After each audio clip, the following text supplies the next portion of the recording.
Good morning students. कल की बेटा आप कैसे हैं? पहले तो ये बताइए। क्लास में पढ़ाऊँगी तो, लेकिन आप कैसे हैं? मेरे ख्याल में अच्छे ही होंगे और अच्छे ही रहना, हेल्दी खाना खाइए, हेल्दी रहिए, क्योंकि healthy body consist of healthy mind and healthy mind consist of large memory and large memory can recap all the things. ठीक है, इसी बात से हम आगे का टॉपिक आज का स्टार्ट करते हैं, बायो का। लाइफ प्रोसेस के चैप्टर में जो बायो का टॉपिक था, हम आज उसको एक्सटेंड कर रहे हैं, दैट इज़ एक्सक्रीटरी सिस्टम।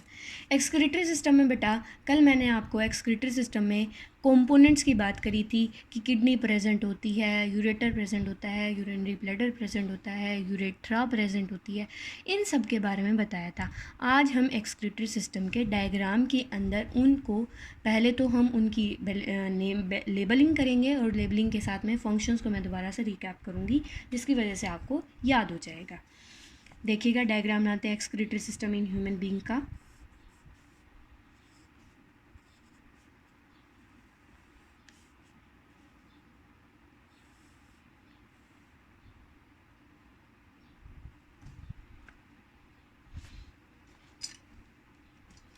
एक मिनट बस, थोड़ी सी गड़बड़ हो गई है हमारे डायग्राम में, ठीक कर लेते हैं। पहले मैं बना लेती हूँ, उसके बाद आप बनाइएगा, ठीक है? अगर आप लोग मेरे साथ साथ बनाएंगे तो थोड़ी सी मिस्टेक होने के चांसेस रहेंगे।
ये हमारा डायग्राम है बेटा।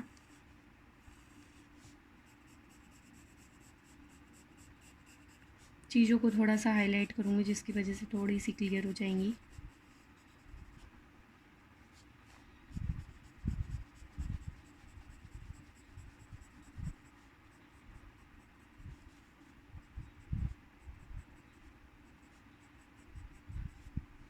देखिए, अब इसकी लेबलिंग करते हैं। सबसे पहले किडनी। मैं बता रही हूँ फिर से, बायो के बेटा डायग्राम बहुत ज़्यादा इंपॉर्टेंट है। डायग्राम में कभी कभी क्या होता है, एग्जामिनर ड्रॉ करके देता है आप लोगों को, लेबलिंग करता है part A B C D, और उस तरीके से फिर आपको उनकी नेमिंग देनी पड़ती है। तो प्लीज़ डायग्राम्स को थोड़ा सा ध्यान से पढ़िएगा। इसके बाद में पढ़ते हैं इसको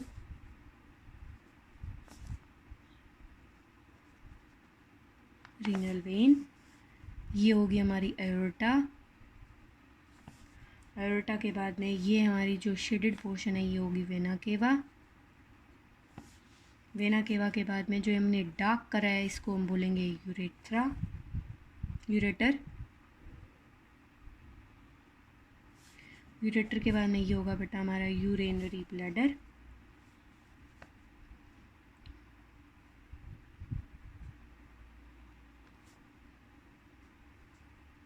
यूरिनरी ब्लैडर के बाद में ये होगा बेटा हमारा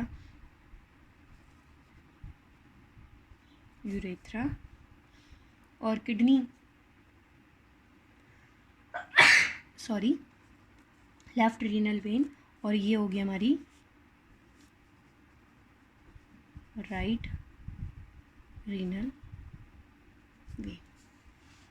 इतना क्लियर हुआ? ये हमारे एक्सक्रीटरी सिस्टम का डायग्राम है। डायग्राम के अंदर हमने किडनी लेबल कर दी। ये आप किडनी कर लेंगे लेफ़्ट साइड की, ये होगी राइट साइड की। ठीक है। इसके बाद में बात क्या कर रहे हैं हम इसकी, पार्ट किडनी की बताया था, बीन शेप्ड है, पेयर में प्रेजेंट है। अब इसको एक्सप्लेन कर रहे हैं। किडनी की कैसी है, बीन शेप्ड है, पेयर में प्रेजेंट है, लेफ़्ट और राइट दो किडनी प्रेजेंट है। इनके अंदर क्या प्रेजेंट होता है, बहुत सारे नेफ्रॉन्स प्रेजेंट होते हैं। क्या प्रेजेंट होते हैं, नेफ्रॉन्स प्रेजेंट होते हैं। अब बहुत सारे नेफ्रॉन्स प्रेजेंट होते हैं तो इस वजह से किडनी की स्ट्रक्चरल फंक्शनल यूनिट क्या मानी जाती है, नेफ्रॉन।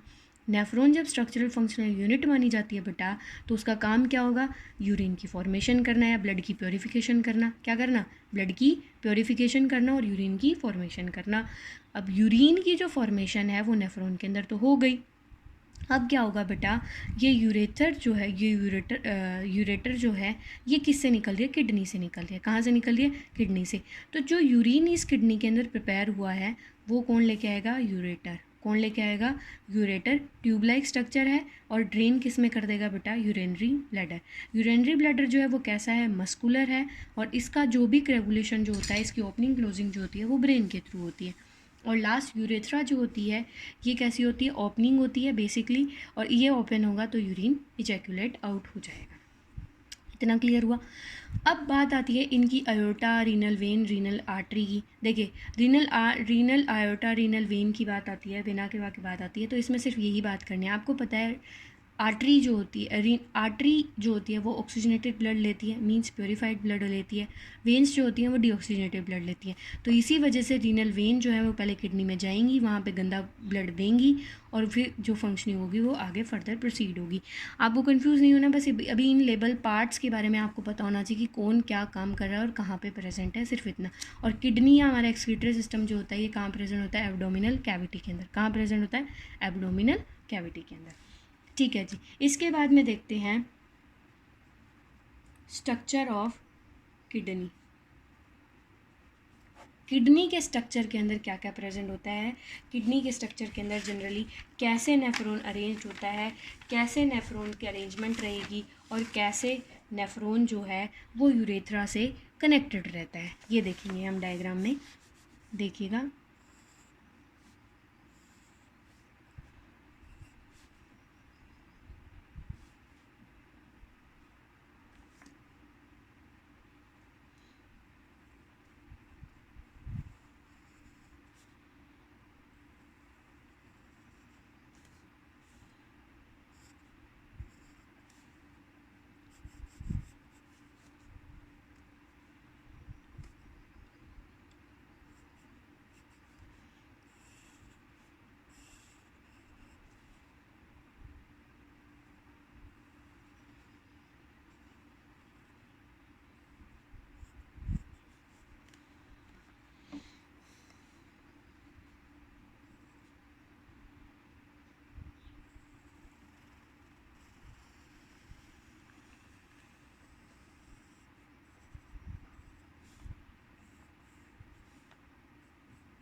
इस डायग्राम को करने से पहले आप एक बार थोड़ा सा ध्यान ज़रूर दीजिएगा कि ये डायग्राम जो है ये बन कैसे रहा है। ये डायग्राम की बनने की अगर आपको फॉर्मेशन अगर पता है बेटा तो कन्फ्यूजन नहीं होगी। नहीं तो आप लोगों को लगेगा पता नहीं क्या बना दिया है ये।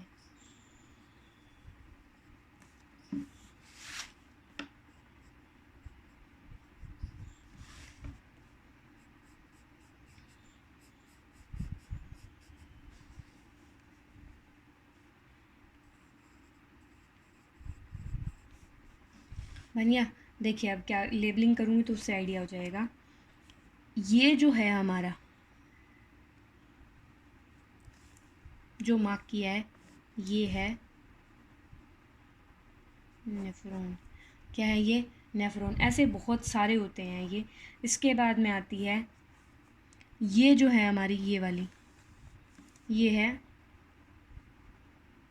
Collecting duct, urine collecting duct. क्या है बेटा? ये यूरिन कलेक्टिंग डक्ट है। उसके बाद में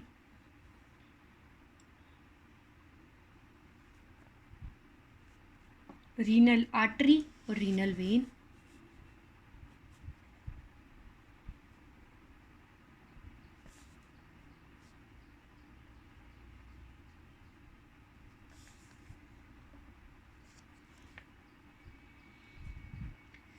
ये आपका डायग्राम है और ये जो हमारी है ये यूरेटर, ये यूरेटर यहाँ से एक्सटेंड होगी, यहाँ से जो निकल रही है ये क्या होगी? हमारी यूरेटर होगी। इसके बाद में बेटा इसका डायग्राम बनाने का सिर्फ यही पर्पज़ था कि how kidney have arranged nephron, nephron कैसे कैसे इसके अंदर अरेंज्ड है। इसके बाद में बात करते हैं बेटा इसकी हम structure of nephron. Structure and function बताया ना इसको, तो कैसे है structure and function of nephron. Structure and function of nephron में बेटा सबसे पहले हम स्ट्रक्चर की बात करते हैं कि नेफ्रॉन के स्ट्रक्चर कैसा होगा। नेफ्रॉन का स्ट्रक्चर जो है वो कुछ ऐसा होता है।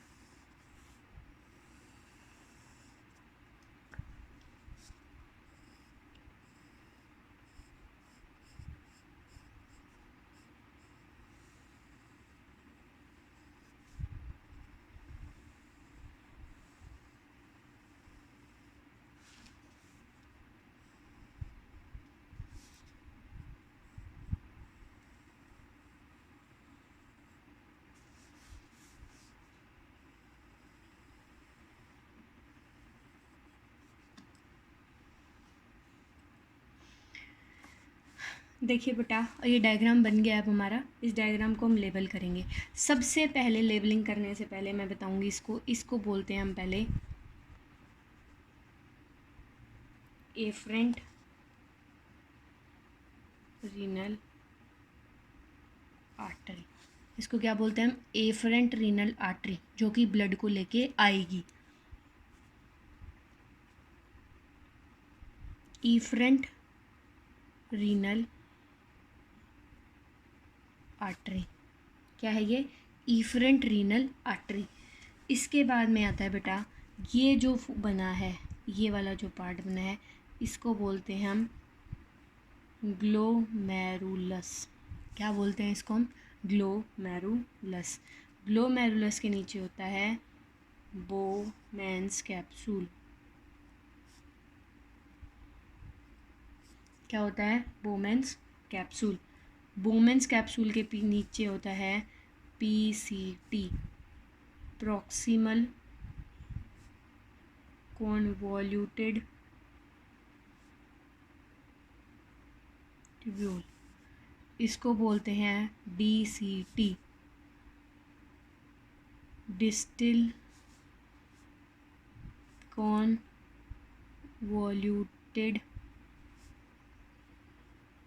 ट्यूब्यूल। लूप ऑफ हेनले, ये क्या होता है बेटा? Loop of Henle. ये होती है हमारी ब्लड वेसल।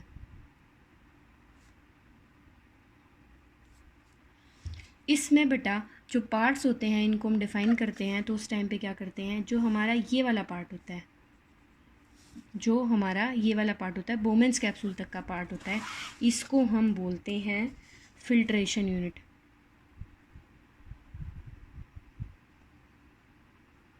क्या बोलते हैं इसको हम? फिल्ट्रेशन यूनिट बोलते हैं। और जो ये नीचे वाला पार्ट जो होता है, नीचे वाला जो पार्ट होता है इसको हम बोलते हैं reabsorption unit.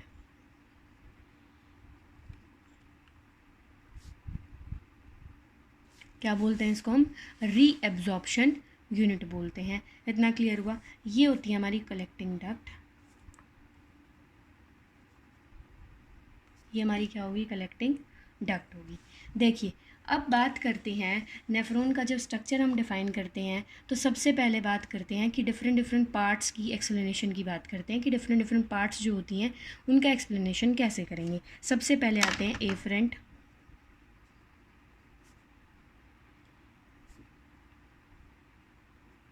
Artery. Afferent renal artery क्या करती है? Brings dirty blood to glomerulus with high speed. High speed से बेटा एफरेंट रीनल आर्टरी जो है वो ग्लोमेरुलस में ब्लड पहुंचाती है। Glomerulus it is a network capillaries. Capillaries का क्या है बेटा? ये नेटवर्क है जिसके अंदर इन विच thin membrane is present so that filtration and diffusion takes place easily। उसके बाद में आता है बेटा बोमेंस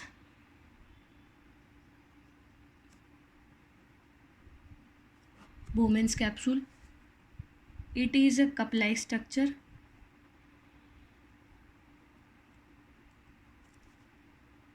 It has thin membrane which act as porous। Porous act होने का मतलब क्या है बेटा? इसमें छोटे छोटे पोर्स होंगे जिसकी वजह से जो भी सब्सटेंस है वो इजीली किसके अंदर?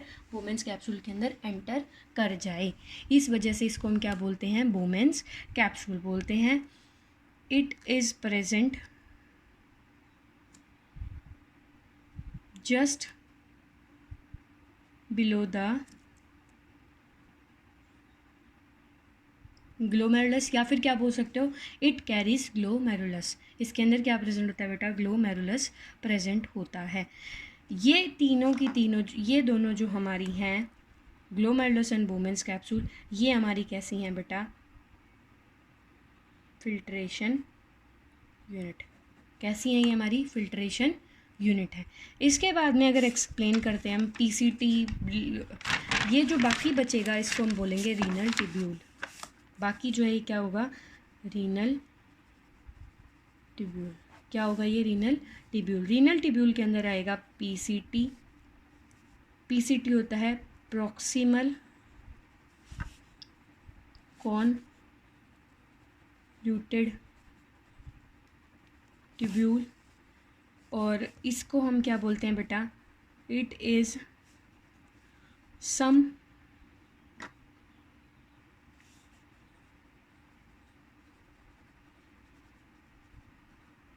tubule which is present at proximal end of renal tubule। देखिए पीसीटी क्या बताया? प्रॉक्सिमल कॉन्वॉल्यूटेड ट्यूब्यूल होता है बेटा।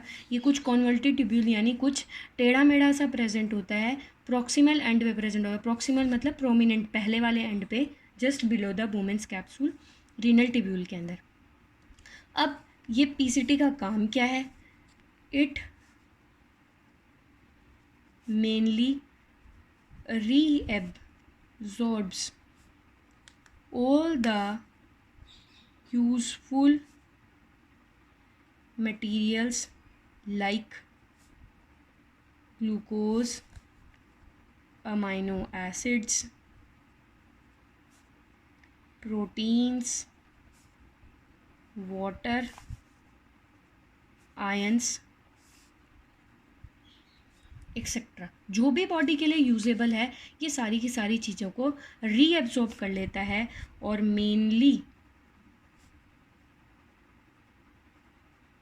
Reabsorption takes place in PCT. PCT के अंदर बेटा ज़्यादातर रीएब्जॉर्प्शन देखने को मिलती है। पहला था लूप ऑफ हेनल के अंदर, सॉरी रीनल ट्यूब्यूल के अंदर पहला था पीसीटी, दूसरा आएगा लूप ऑफ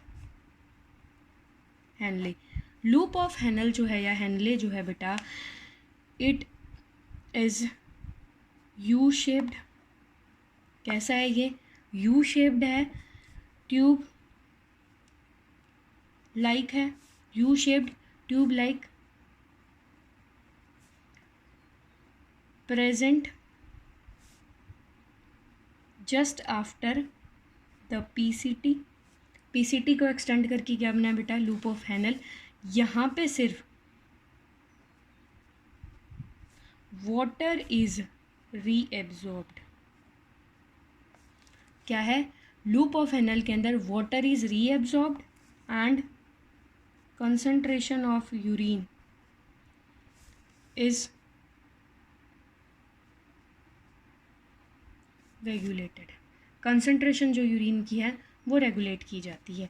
फिर उसके बाद में तीसरा आता है बेटा डीसीटी। डीसीटी होता है distilled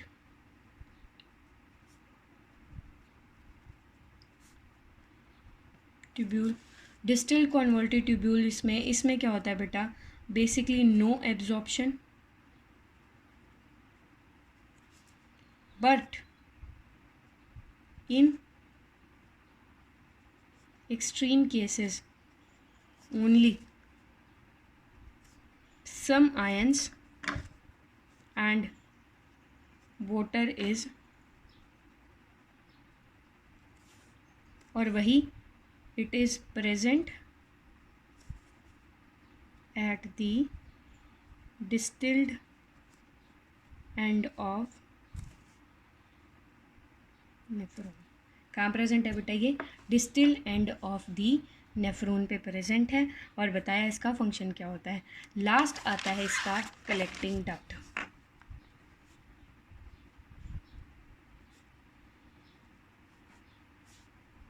it carry the waste urine, then it send it to ureter. It is a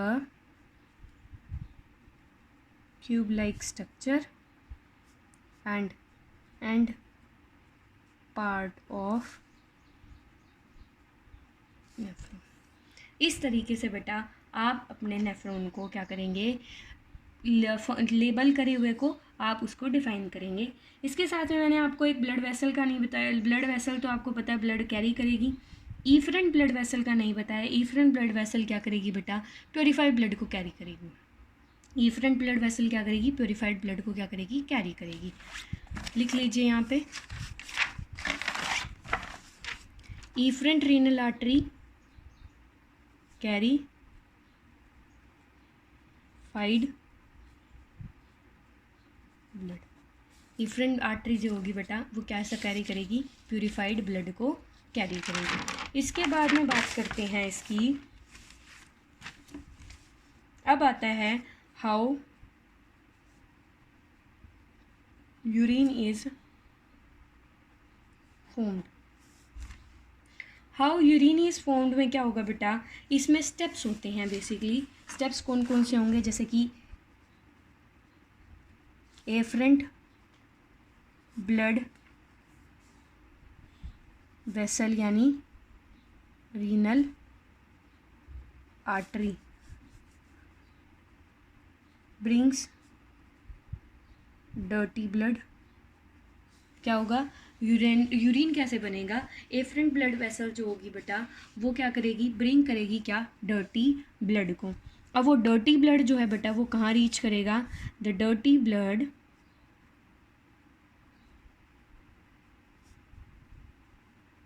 reaches to glomerulus glomerulus में पहुंचा। ग्लोमेरुलस बताया था क्या है, कैपिलरी का नेटवर्क है।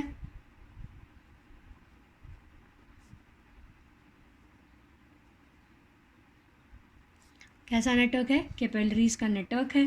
कैपिलरीज का नेटवर्क है तो फिर क्या होगा बेटा, glomerulus then filtration of blood place between merulus and Bowman's capsule. Bowman capsule से बेटा क्या होगा, बोमेन्स कैप्सूल बताया था पोरस नेचर का होता है। पोरस नेचर का होगा तो क्या हो जाएगा, ब्लड जो है ब्लड जो है वो फिल्टर्ड हो जाएगा। ब्लड फिल्टर्ड हो जाएगा मीन्स उसके अंदर glucose, amino acids, ions, proteins जो भी थे वो फिल्टर आउट हो गए। अब फिल्टर आउट होने के बाद में then renal tubule, renal tubule में पीसीटी रीएब्जॉर्प्शन होगा of amino acids, glucose, glucose के साथ में और क्या जाएगा, प्रोटीन्स, प्रोटीन्स के साथ में क्या जाएंगे, आयंस इनटू ब्लड, ब्लड के अंदर चले जाएंगे वापस से। ये सारे के सारे diffusion by the process diffusion, by the process diffusion. PCT के बाद में बेटा loop of Henle, loop of Henle में क्या होगा, लूप ऑफ हैनल में यू शब्द का होता है loop of Henle. Loop of Henle के अंदर सिर्फ वाटर का एब्जॉर्प्शन या रीअब्जॉर्प्शन जो होगा वो होगा, और उसके बाद में वेस्ट मटेरियल तो अभी भी बचेगा, इसमें सिर्फ reabsorption of amino acids and proteins and this. लेकिन अभी भी इसके अंदर वेस्ट है, अभी भी इसके अंदर क्या है, वेस्ट है। The content carries waste will enter into DCT, DCT के अंदर एंटर होगा and this at last enter into collecting duct in the form of urine, urine की फॉर्म में कलेक्टिंग डक्ट में क्या हो जाएगा, कलेक्ट हो जाएगा। इस तरीके से क्या होगा, यूरिन की फॉर्मेशन होगी।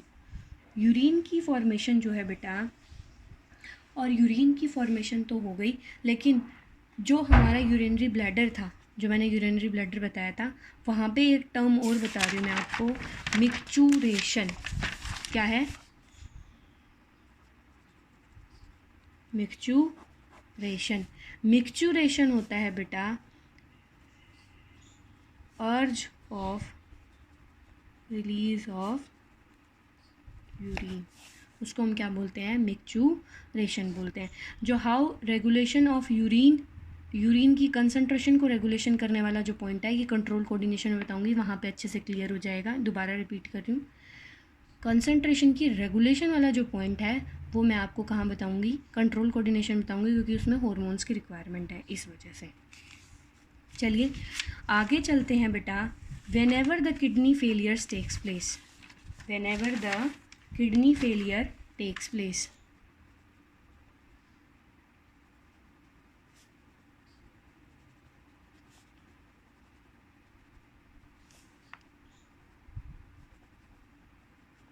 whenever the kidney failure takes place, we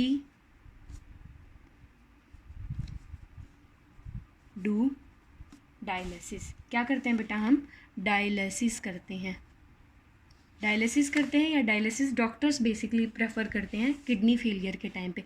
kidney failure का माने क्या होता है कि किडनी फेलियर मतलब कि कभी कभी क्या होता है कि हमारे नेफ्रॉन्स जो होते हैं उसमें फिल्ट्रेशन यूनिट जो होती है हमारी, वो अच्छे से काम नहीं कर पाती है। जब फिल्ट्रेशन यूनिट हमारी अच्छे से काम नहीं करेगी तो यूरिन की फॉर्म में एक्सेसिव अमाउंट में जो यूजेबल अमाइनो एसिड्स हैं, प्रोटीन्स हैं, लिपिड्स हैं, ग्लूकोज है, वो एक्सक्रीट आउट हो जाएगा हमारी बॉडी से बेटा, और यूज़फुल प्रोडक्ट्स जो है वो हमारी बॉडी तक नहीं पहुंच पाएंगे।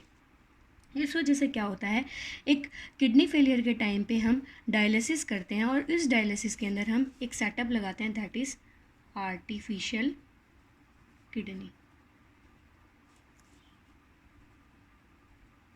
क्या लगाते हैं हम, एक artificial setup, that is artificial kidney.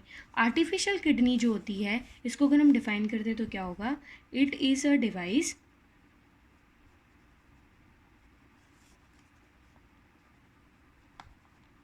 which is used to remove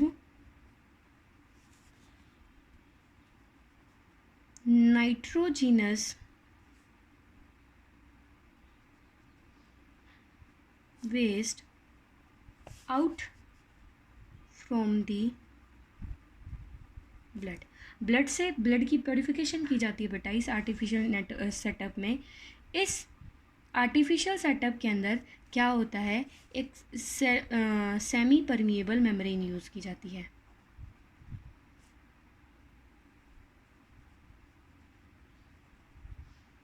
क्या यूज़ करते हैं हम, एक सेमी परमिएबल मेम्ब्रेन।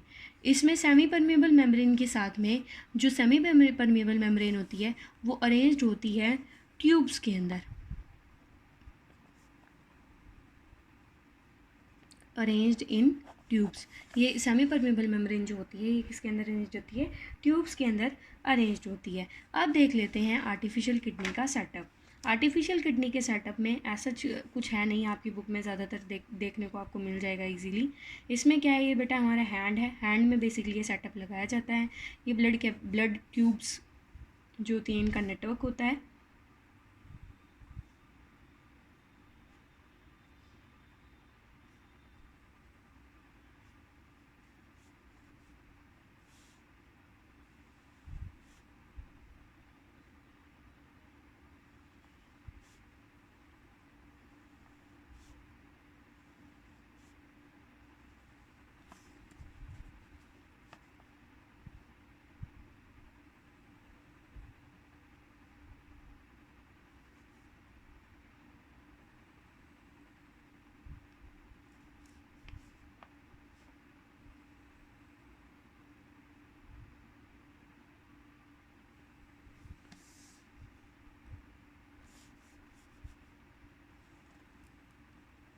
ऐसे करके कुछ अरेंजमेंट होता है इसका।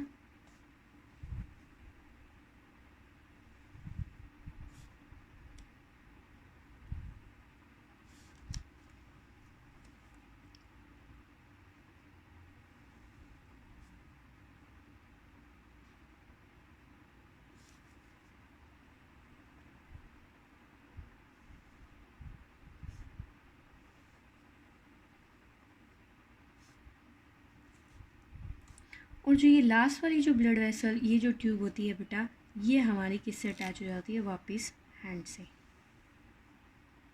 इस तरीके का अरेंजमेंट होता है। और ये ट्यूब यहाँ से बंद हो जाती है और ये एग्ज़िट जो ट्यूब होती है, ये एग्ज़िट ट्यूब जो होती है ये हमारे इसमें ड्रेनिंग पाइप के अंदर ऐड होती है।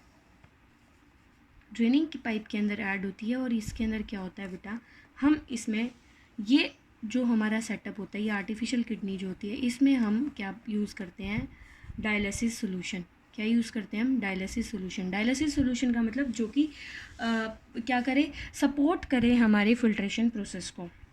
देखिए डायलिसिस में क्या होगा, इन ट्यूब से जाएगा, पंप होगा, आर्टरी जो है, ब्लड जो होगा वो क्या होगा, पंप किया जाएगा किसके थ्रू, इन ट्यूब्स के अंदर। इन ट्यूब्स के अंदर होगा तो ट्यूब जो होती हैं ये सेलेक्टिवली परमेबल मेम्ब्रेन होती हैं। Tubes are made of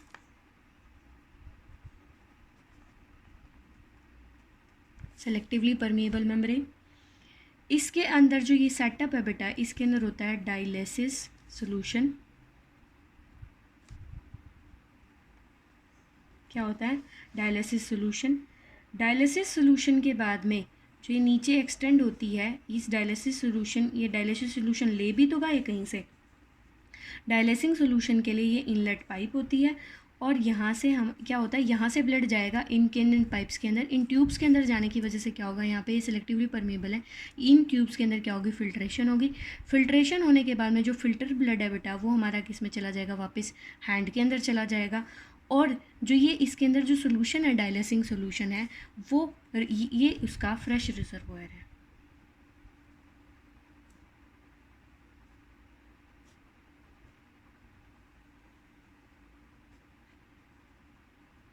solution का ये क्या है बेटा, हमारा फ्रेश रिजर्वोयर है। और यहाँ पे क्या होगा, यूज्ड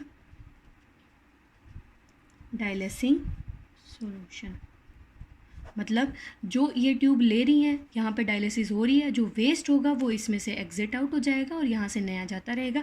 ये ब्लड वेसल्स जो है इन ट्यूब्स के अंदर पंप करेगी ब्लड को, ब्लड प्योरीफाई होगा और वापस से प्योरीफाइड ब्लड जो है वो हमारे हैंड में वापस चला जाएगा।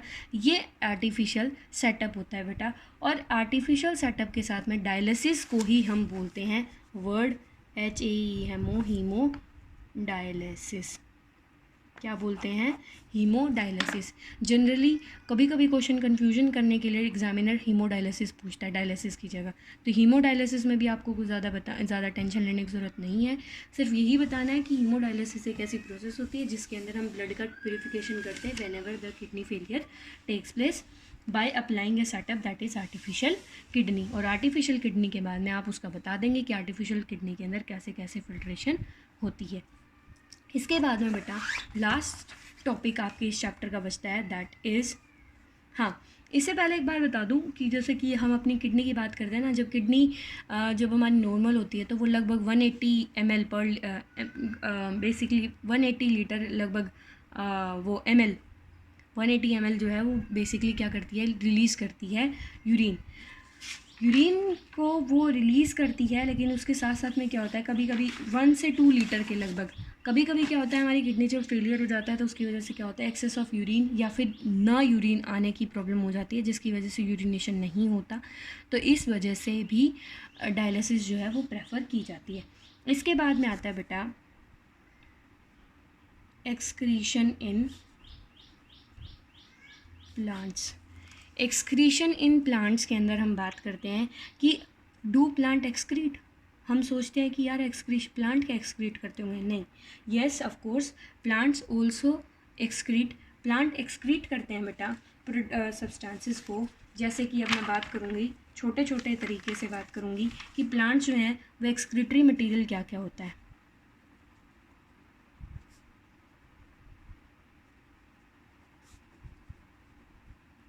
प्लांट्स का एक्सक्रीटरी मटेरियल होता है CO2, O2, H2O, gums,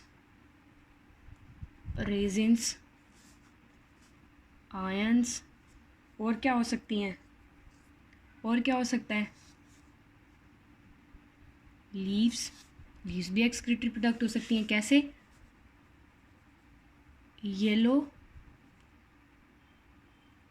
dead leaves. अब देखते हैं कि इन एक्सक्रीटरी मटेरियल्स को प्लांट जो है वो कैसे कैसे एक्सक्रीट आउट करता है। गम्स और रेजिन्स की फॉर्म में भी, गम्स और रेजिन्स जो होते हैं ये वेस्ट मटेरियल कंटेनिंग फ्लूइड्स होते हैं बेसिकली। इनके अंदर भी क्या होता है, वेस्ट मटेरियल होता है। अब देखते हैं बेटा, सबसे पहले बात करते हैं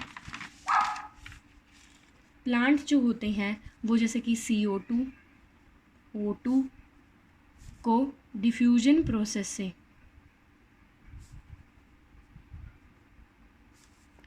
से क्या करते हैं, रिमूव करते हैं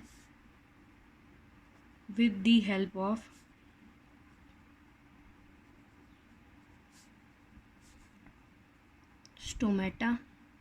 स्टोमेटा जब भी ओपन होंगे तो क्या होगा, डिफ्यूजन होगी कार्बन डाइऑक्साइड और ऑक्सीजन की। और कार्बन डाइऑक्साइड की मेनली जो डिफ्यूजन होती है वो नाइट टाइम में होती है।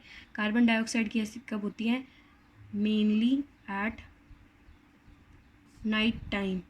क्योंकि क्या होता है बेटा, कार्बन डाइऑक्साइड नाइट टाइम में क्या होती है, फिक्स नहीं होती। और वो फिक्स नहीं होती तो क्या होता है, अब एक्सेस ऑफ अमाउंट में अगर प्लांट्स के पास कार्बन डाइऑक्साइड प्रेजेंट होगी तो वो क्या करेंगे, उसको लिबरेट करेंगे। H2 होती है ट्रांसपीरेशन से, किससे, ट्रांसपीरेशन से। गम्स,